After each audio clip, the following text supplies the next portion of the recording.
8वां Doon international film festival सितारों से गुलजार होगी राजधानी। 22 सितंबर को आगाज। फिल्म फेस्टिवल में पहुंचेंगी कई बड़ी हस्तियां।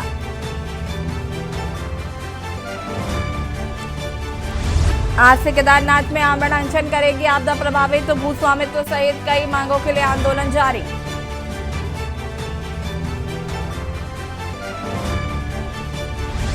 रेल मंत्रियों के लिए खुशखबरी। अब कोटद्वार से आनंद विहार तक चलेगी सीधी एक्सप्रेस ट्रेन। ट्रेन को चलाने के लिए समय सारणी तैयार।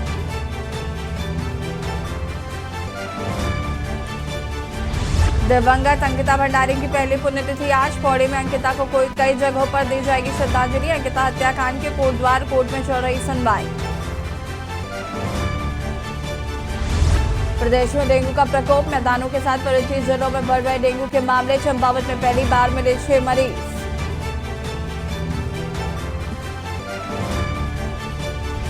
छह जिलों में भारी बारिश का येलो अलर्ट जारी। मौसम विभाग ने 21 सितंबर तक जारी किया अलर्ट। कई जिलों में हल्की से मध्यम बारिश की संभावना। आप देख रहे हैं की न्यूज, खबरों का सारथी। नमस्कार, खबर उत्तराखंड में आप सभी का स्वागत है। मैं हूं आपके साथ यशी शुक्ला और खबर कोटद्वार से है, जहां पर जनपद पौड़ी में डेंगू के बढ़ते मामले और कोटद्वार में बेकाबू होते हालात को देखते हुए जिलाधिकारी पौड़ी ने बेस अस्पताल की स्वास्थ्य सेवाओं का जायजा लिया है। सीएमओ पौड़ी को अगले 15 दिन कोटद्वार में कैंप करने के आदेश देते हुए जिलाधिकारी ने कहा कि श्रीनगर, यमकेश्वर और कोटद्वार में बढ़ते डेंगू के मामलों को देखते हुए कंट्रोल रूम बनाया गया है, ताकि डेंगू के बढ़ते मामलों को रोका जा सके।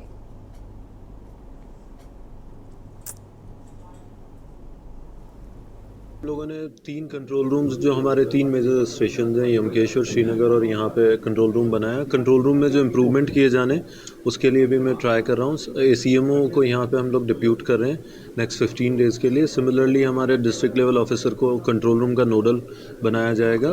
उनके साथ में डेटा एंट्री ऑपरेटर और जो एडिशनल ह्यूमन रिसोर्स की ज़रूरत है हॉस्पिटल स्टाफ को, वो हम लोगों ने अवेलेबल करवा रहे हैं। एक मशीन जिसके थ्रू आपका प्लेटलेट्स को सेग्रीगेट किए जाने की एक मशीन यहाँ भी फंक्शनल नहीं है, उसको इमीडिएटली फंक्शनल करवाए जाने की कोशिश। खबर देहरादून से, जहां भारतीय वन्यजीव संस्थान में मल्टीटास्किंग स्टाफ भर्ती परीक्षा के दौरान ब्लूटूथ से नकल करने के लिए 2 आरोपी गिरफ्तार किए गए हैं। दोनों रविवार को पटेल नगर थाना क्षेत्र के राजा राम मोहन राय पब्लिक स्कूल में परीक्षा दे रहे थे।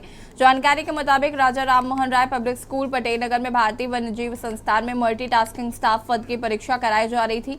परीक्षा के दौरान भारतीय वन्यजीव संस्थान की चेकिंग टीम ने 2 युवकों को परीक्षा के दौरान ब्लूटूथ डिवाइस का इस्तेमाल करते हुए नकल करते हुए पकड़ा।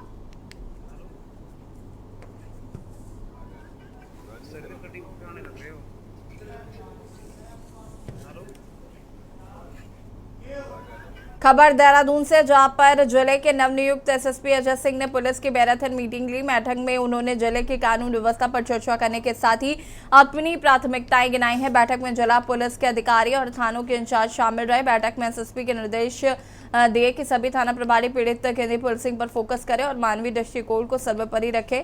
ट्रैफिक जाम पर नियंत्रण के साथ ही सतर्कता बढ़ाने को कहा है।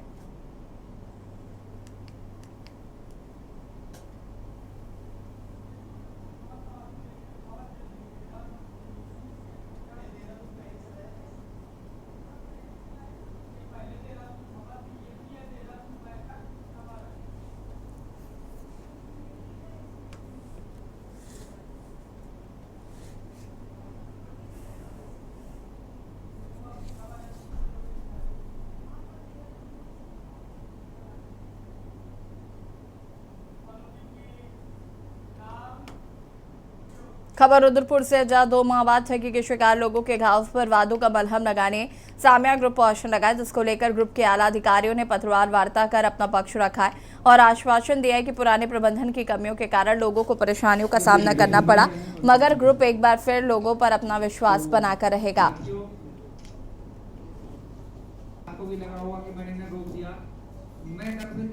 मेरी कोशिश रहती है कि मेरे रिलेशन डायरेक्ट बने, हर व्यक्ति से जिससे मैं मिलूं उनका नंबर।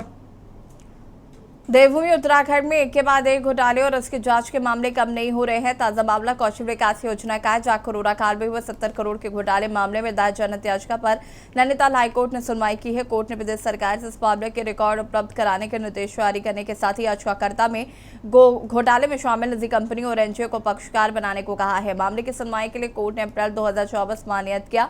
आपको बता दें कि हल्द्वानी आवास विकास कॉलोनी निवासी एहतेशाम हुसैन खान व अन्य की तरफ से उच्च न्यायालय में जनहित दायर कर कहा गया कि उत्तराखंड में केंद्र सरकार के सहायता कौशल विकास योजना में कोविड महामारी के दौरान गड़बड़ी की गई। याचिकाकर्ता का कहना है कि प्रदेश में चल रही कौशल विकास प्रशिक्षण योजना के नाम पर कई अनियमितताएं बरती गई। कोरोना काल में प्रदेश के 55,000 छात्रों को प्रशिक्षण कार्यक्रम में प्रतिभाग कराया गया। जिन छात्रों के आधार कार्ड लगाए गए हैं वो पूरी तरह से फर्जी हैं और प्रशिक्षण के नाम पर लगभग 70 करोड़ का घोटाला किया गया है। वहीं प्रदेश सरकार ने दोषियों के खिलाफ कोई कार्रवाई नहीं की। वहीं कोर्ट के इस आदेश ने सरकार की टेंशन को बढ़ा दिया है, जबकि विपक्ष ने सरकार के इस बहाने घेराबंदी तेज कर दी है। वहीं आम आदमी पार्टी ने राज्य में अब तक हुए सभी घोटालों की सीबीआई जांच की मांग की है। सवाल यह है कि सरकार ने दोषियों के खिलाफ कार्रवाई क्यों नहीं की। और देखें रिपोर्ट। देवभूमि उत्तराखंड में एक के बाद एक घोटाले और उसकी जांच के मामले कम नहीं हो रहे हैं। ताजा मामला कौशल विकास योजना का है, जहां कोरोना काल में हुए 70 करोड़ के घोटाले मामले में दायर जनहित याचिका पर नैनीताल हाईकोर्ट ने सुनवाई की। कोर्ट ने प्रदेश सरकार से इस मामले के रिकॉर्ड उपलब्ध कराने के निर्देश जारी करने के साथ ही याचिकाकर्ता को घोटाले में शामिल निजी कंपनियों और एनजीओ को पक्षकार बनाने को कहा है। मामले की सुनवाई के लिए कोर्ट ने अप्रैल 2024 माह नियत की है। आपको बता दें कि हल्द्वानी आवास विकास कॉलोनी निवासी एहतेशाम हुसैन खान व अन्य की तरफ से उच्च न्यायालय में जनहित याचिका दायर कर कहा है कि उत्तराखंड में केंद्र सरकार की सहायतित कौशल विकास योजना में कोविड महामारी के दौरान गड़बड़ी की है।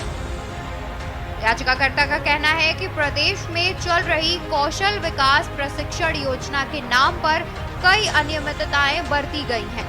कोरोना काल में प्रदेश के 55,000 छात्रों को प्रशिक्षण कार्यक्रम में प्रतिभाग कराया गया। जिन छात्रों के आधार कार्ड लगाए गए हैं वह पूरी तरह फर्जी हैं और प्रशिक्षण के नाम पर लगभग 70 करोड़ का घोटाला किया गया है। वहीं प्रदेश सरकार ने दोषियों के खिलाफ कोई कार्यवाही नहीं की है।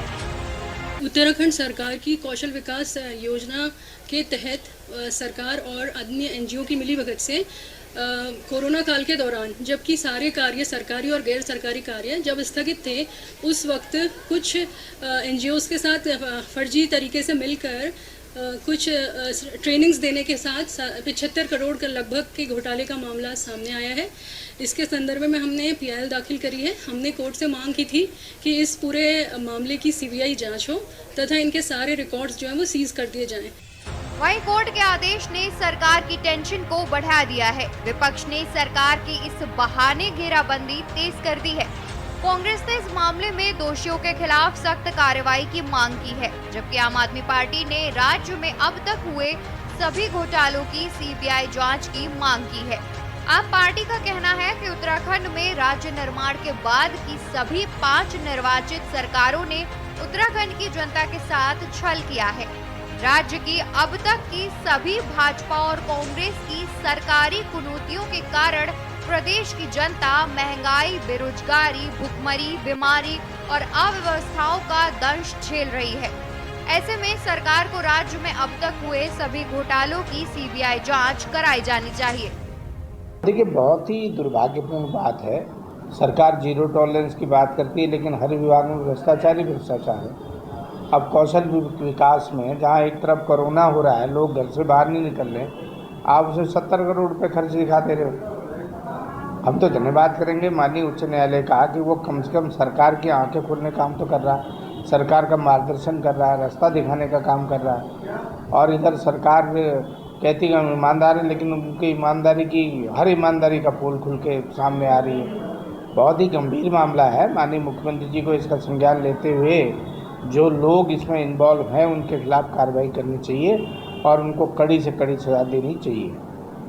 देखिए, इस राज्य के अंदर कौशल विकास योजना हो, चाहे मुख्यमंत्री स्वरोजगार योजना हो, चाहे वो छात्रवृत्ति की योजना हो, चाहे वो कोरोना की टेस्टिंग की योजना, ऐसा कौन काम है जिसमें इन सरकारों ने घोटाला नहीं किया? ये कब चाहते हैं कि लोगों का कौशल विकास हो? ये तो बेरोजगारों को जब वो रोजगार की मांग करते हैं तो सड़कों पर लाठियों से पीटते हैं, मुलायम सिंह की पुलिस से ज़्यादा बर्बरता से पीटते हैं। तो ये राज्य का बेरोजगार अगर अनपढ़ रहेगा, वो कुशल श्रमिक नहीं बनेगा, तो फिर वो इनसे रोजगार नहीं मांगेगा। कुल मिलाकर एक के बाद एक राज्य में हो रहे घोटाले न सिर्फ राज्य की आर्थिकी को नुकसान पहुंचा रहे हैं, बल्कि राज्य की छवि को भी धूमिल कर रहे हैं। सवाल ये है कि क्या कौशल विकास योजना के नाम हुए 70 करोड़ के घोटाले मामले में सरकार कोई कार्रवाई करेगी? क्या सरकार राज्य में अब तक हुए घोटालों की सीबीआई जांच कराएगी? क्या राज्य में लोकायुक्त लागू करने का समय आ गया है? ऐसे अनगिनत सवाल हैं जिसका सबको इंतजार है। Uttarakhand desk report.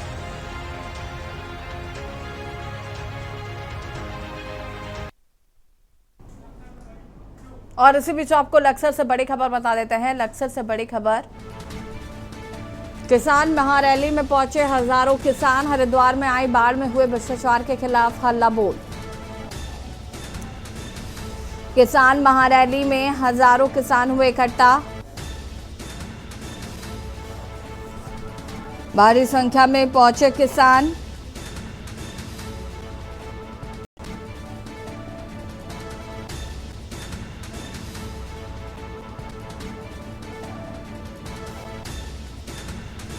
कोतवाली मोड़ से तहसील तक निकालेंगे रैली।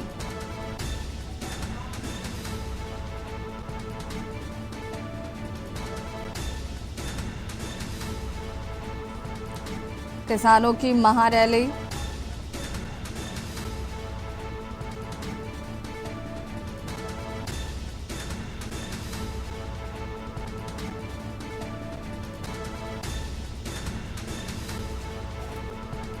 किसान महारैली में हजारों की संख्या में पहुंचे किसान।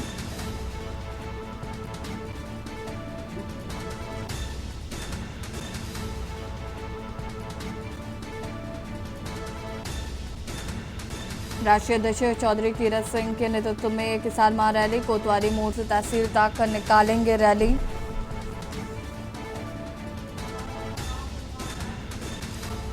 और इसी खबर पर ज्यादा जानकारी के लिए संवाददाता रामगोपाल हमारे साथ लाइव जुड़े हुए। रामगोपाल, क्या कुछ जानकारी इस पूरे मामले को लेकर?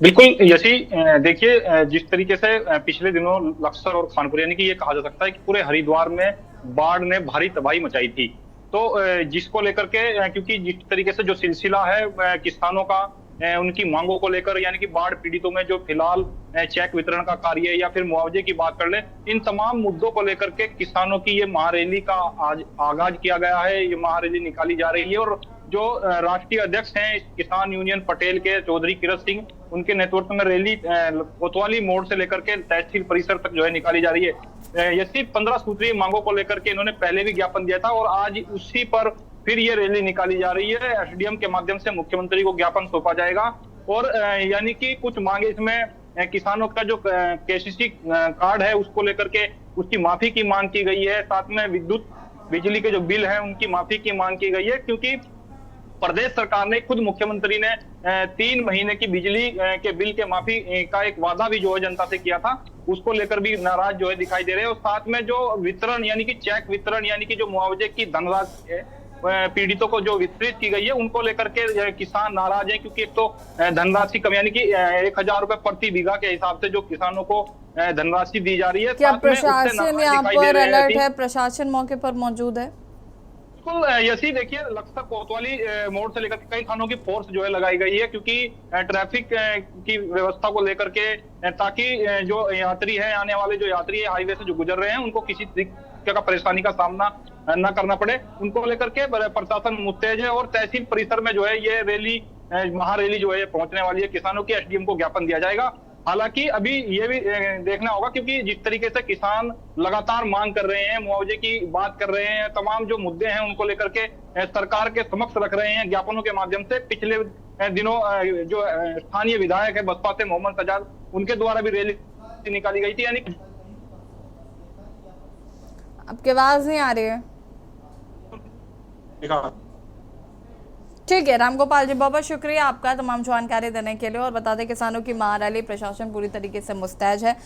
किसानों की जितनी भी समस्याएं हैं उनको लेकर इस महारैली का आयोजन किया गया है।